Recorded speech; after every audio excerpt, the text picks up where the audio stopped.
चर, सत्यम वद धर्मम चर, इतना केवल बताया था। इसका क्या है, सत्य बोलो और धर्म पर चलो। एक पाठ याद करने को कहा।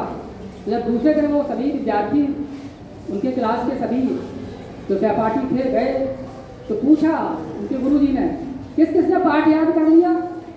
सभी ने हाथ उठाया, मैंने याद कर लिया। लेकिन युधिष्ठिर जी ने हाथ नहीं उठाया। तो उनके जो गुरुजी थे उन्होंने खड़ा कर दिया, क्यों, तुमको याद नहीं हुआ? कि अभी नहीं, कल याद करके आओगे? हाँ आएंगे। फिर दूसरे दिन जाते हैं, आपको पाठ याद हुआ? सभी का क्या किया, हमको हुआ, लेकिन युधिष्ठिर जी का अभी नहीं हुआ। कई दिन के बाद युधिष्ठिर ने कहा अब मुझको पाठ याद हो गया। तो उनके जो सहपाठी थे वो हंसते थे, कहते थे छोटा सा तुमको एक पाठ याद नहीं हुआ। कौन सा पाठ था वो?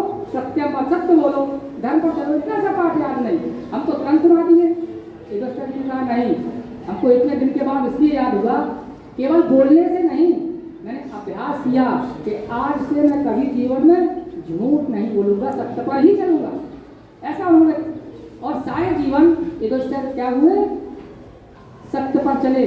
तो इसलिए महाभारत में जब युद्ध हुआ उसके बाद अगर कोई बात, जो उनके दुश्मन थे सामने युद्ध लड़ते थे, वो लोगों को जब ये लगता था पता कि ये बात सही है गलत है, तो इसके लिए कौन की बात मानेंगे? युधिष्ठिर की। तो युधिष्ठिर से कहलाया जाता था। युधिष्ठिर चाहते थे ये बात सही है तो वो विरोधी भी मान लेते थे। इसलिए आज युधिष्ठिर को सत्यवादी कहा जाता है, जब सत्यवादी हरिश्चंद्र भी थे। तो जीवन में एक भी कोई अच्छा काम सीख लो, केवल पैसे के पीछे नहीं दौड़ना। पैसा तो हमारा चौथे स्थान पर आता है। पहले क्या आता है? पहले हमारा आता है अपबल, मेरा बल, मानिए हमारा बल क्या है? हमारी ताकत, हमारा शरीर अच्छा, खेल कूद हुआ ना अभी यहाँ,